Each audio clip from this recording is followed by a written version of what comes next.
नमस्कार, मैं अजय साहू और आप देखना शुरू कर चुके हैं शोरगुल टाइम्स।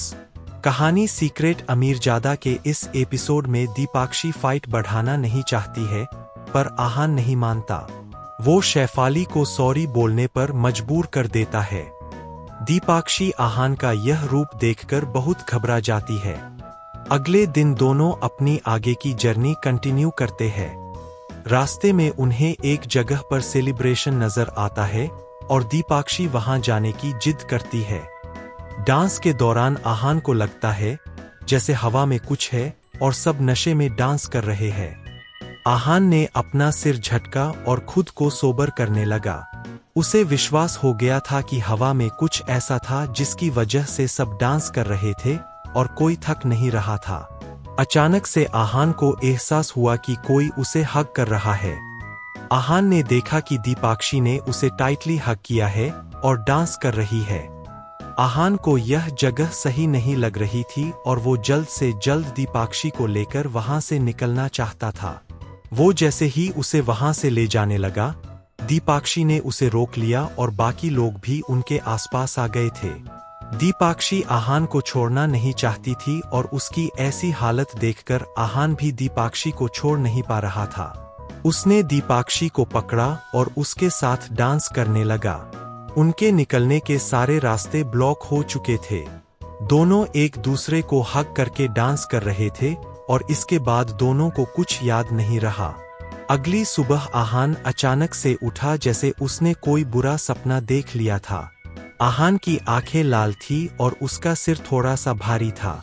आहान ने सबसे पहले अपने आप को रिलैक्स किया और उसके बाद दीपाक्षी की तरफ देखा। आहान की वजह से दीपाक्षी की आंख भी खुल गई थी। वो भी उठकर बैठ गई थी। दीपाक्षी को ज्यादा कुछ याद नहीं था कि उसके साथ क्या हुआ था। वो बस आहान को देखकर शर्मा रही थी। आहान इस वक्त बहुत परेशान था।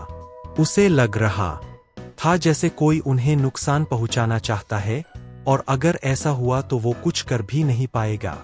आहान ने देखा कि आसपास बहुत सारे लोग थे जो अब उठ रहे थे। सबने अपने बिलोंगिंग्स चेक किए और फिर वहां से चले गए।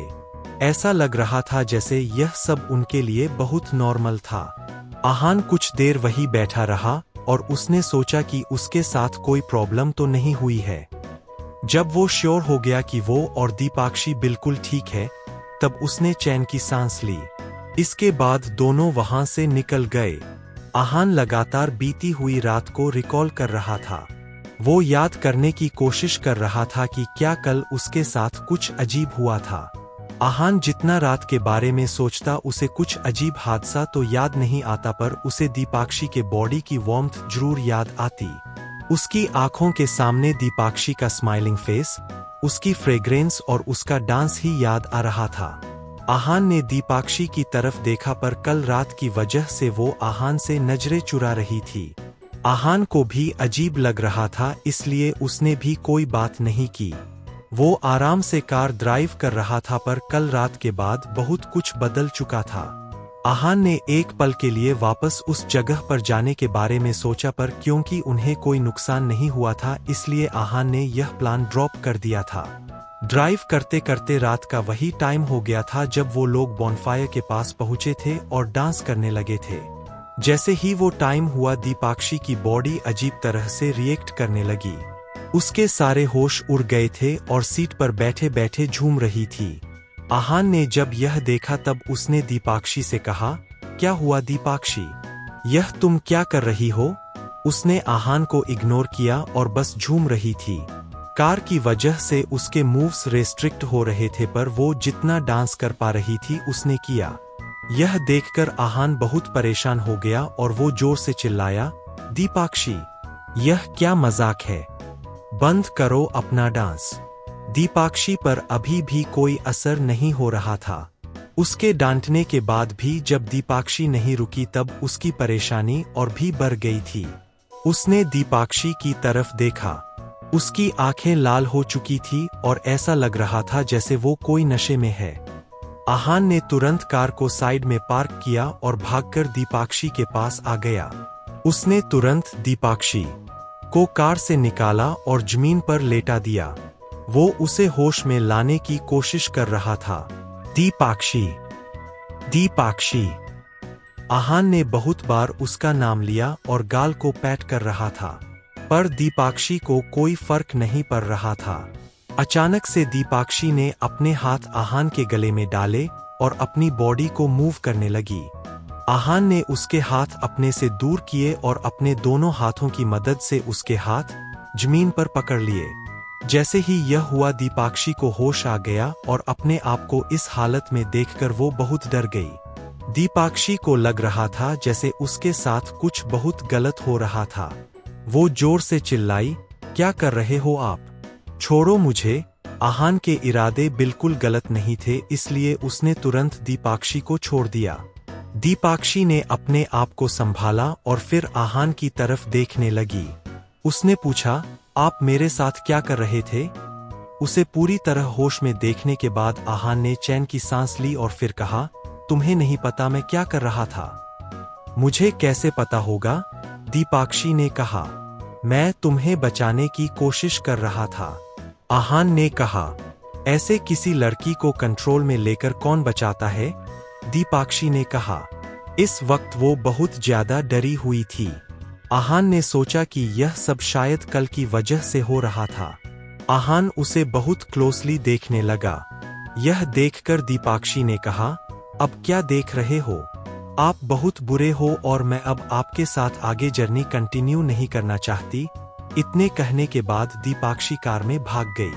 आहान को इस बात का बिल्कुल बुरा नहीं लगा। उसने सोचा, कुछ तो बहुत अलग है, मुझे वापस वहां जाकर पता करना चाहिए।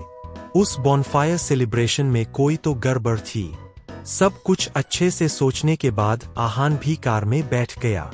इस वक्त दीपाक्षी कार में पैर सीट पर रखकर बैठी हुई थी और उसने अपना चेहरा छुपाया हुआ था। ऐसा लग रहा था जैसे वो जता रही हो कि उसके साथ कुछ बहुत बुरा हुआ है। आहान ने सोचा कि वो उससे पूछे कि अभी उसे क्या हुआ था, पर वो जानता था कि दीपाक्षी शायद कोई जवाब नहीं दे पाएगी, इसलिए उसने जेंटल टोन में कहा, अभी जो भी हुआ उसके लिए आई एम सॉरी। मुझे बस तुम्हें बचाने की जल्दी थी। आहान की बात सुनने के बाद दीपाक्षी थोड़ा शांत हो गई। उसने आहान की तरफ देखा और पूछा, क्या सच में आप कुछ गलत नहीं कर रहे थे? आहान ने जवाब दिया, अगर तुम्हें मेरी बात पर भरोसा नहीं है तो मैं कसम भी खा सकता। No, I believe you, Deepakshi ने कहा और आराम से सीट का सहारा लेकर बैठ गई। इसके बाद उसने कहा, अभी क्या हुआ था? मुझे नींद आ गई थी ना। आहान यह बात सुनकर शॉक्ड था। उसने कंफ्यूजन में पूछा, तुम्हें सच में याद नहीं है कि तुमने अभी क्या किया था? दीपाक्षी ने ना किया और कहा, मुझे कुछ भी याद नहीं है। आहान ने जब दीपाक्षी की बात सुनी तब उसने फैसला किया कि वो वापस उस जगह पर जाएगा। आहान ने तुरंत कार टर्न की और बॉनफायर वाले ग्राउंड की तरफ जाने लगा। उसे विश्वास हो गया था कि वहां पर कुछ तो गड़बड़ थी। उसने रास्ते में दीपाक्षी को बहुत बार शांत किया। रात ज्यादा हो गई थी, इसलिए उन्होंने कार में ही कुछ देर रेस्ट किया। सुबह होते ही वो लोग जल्दी उस जगह के लिए निकल गए थे।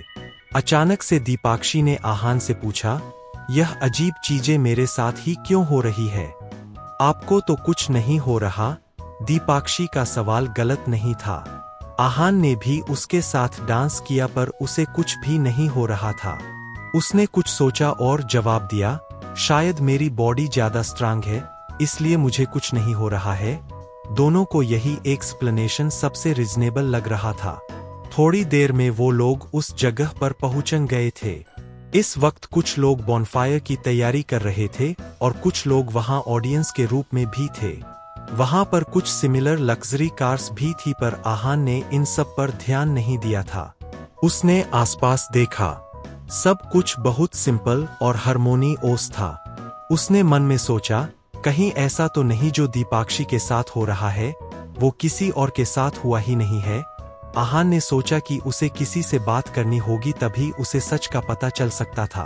तभी उसे एक आदमी नजर आया। उसने उससे पूछा, आप यहाँ रोज आते हो? उस आदमी ने आहान को गौर से देखा और फिर कहा, हाँ, और यहाँ रोज आना भी चाहिए। आप भी आया करो। आहान ने फिर पूछा, क्यों? आप यहाँ रोज क्यों आते हो? उस आदमी ने जवाब दिया, क्यों का क्या मतलब है? हम यहाँ भगवान का आशीर्वाद लेने आते हैं। जब हमारी प्रेयर्स सुन ली जाएंगी, हम यहाँ नहीं आएंगे। आहान को उस आदमी की बातें समझ नहीं आ रही थी, इसलिए आहान ने गिव अप कर दिया और वापस कार की तरफ आ गया। दीपाक्षी इस वक्त कार में बैठी थी और आहान ने उसे बाहर आने के लिए बिल्कुल मना कर दिया था। वो नहीं चाहता था कि दीपाक्षी को कोई भी तकलीफ हो। जब वो वापस आया तब दीपाक्षी ने पूछा, क्या हुआ? कुछ पता चला? आहान ने जवाब दिया, नहीं, अभी तक कुछ भी क्लियर नहीं है। ऐसा लग रहा है जैसे यह लोग भी यहाँ फंसे हुए हैं और अब जो होगा रात को सेलिब्रेशन के टाइम ही पता चलेगा। दोनों शाम तक कार में ही बैठे थे। कुछ देर बाद बॉनफायर शुरू हो गई। आहान कार से बाहर आ गया। कुछ देर में म्यूजिक भी शुरू हो गया। जैसे ही म्यूजिक शुरू हुआ सब लोग झूमने लगे और डांस करने लगे। आहान को सब कुछ बहुत अजीब लग रहा था। उसने पहले एयर इनहेल की और अंदाजा लगाने की कोशिश की कहीं प्रॉब्लम हवा में तो नहीं है। इसके बाद आहान ने सोचा कि सब शायद म्यूजिक की वजह से हो रहा था। उसने वहां खड़े एक आदमी से पूछा, आप डांस करने क्यों नहीं जा रहे? उसने जवाब दिया, मेरे पास कोई डांस पार्टनर नहीं है। बिना पार्टनर के मैं यह डांस नहीं कर सकता हूँ। उसकी बात सुनकर आहान बहुत हैरान था। वो समझ गया था कि वहां पर सब लोग डांस करना चाहते थे, पर सिर्फ वही लोग डांस कर पा रहे थे जिनके पास पार्टनर है। आहान कुछ कर पाता उससे पहले दीपाक्षी वहां पर आ गई। उसे वहां देखकर आहान ने कहा, तुम यहाँ क्या कर रही हो? उसने आहान का हाथ पकड़ा और कहा, चलो चलकर डांस करते हैं। आहान कुछ बोल पाता उससे पहले ही दीपाक्षी उसका हाथ पकड़कर उसे सेंटर में खींच रही थी। जब आहान ने अपने आप को स्टिफ कर लिया तब दीपाक्षी की बॉडी अजीब तरह से रिएक्ट करने लगी। यह देखकर आहान को गिव इन करना पड़ा और वो डांस करने चला गया। आहान को भी सेंटर में जाने की जरूरत थी। तभी वो पता लगा पाता कि आखिर वहां हो क्या रहा था। क्या आहान इस हेलुसिनेशन का पता लगा पाएगा? आगे जानने के लिए बने रहिए हमारे चैनल शोरगुल टाइम्स के साथ। बस इसी के साथ यह एपिसोड समाप्त होता है। इस एपिसोड को आगे बढ़ाते हुए कल फिर मुलाकात होगी। आज के लिए बस इतना ही। अब कल तक के लिए इजाजत। नमस्कार, धन्यवाद।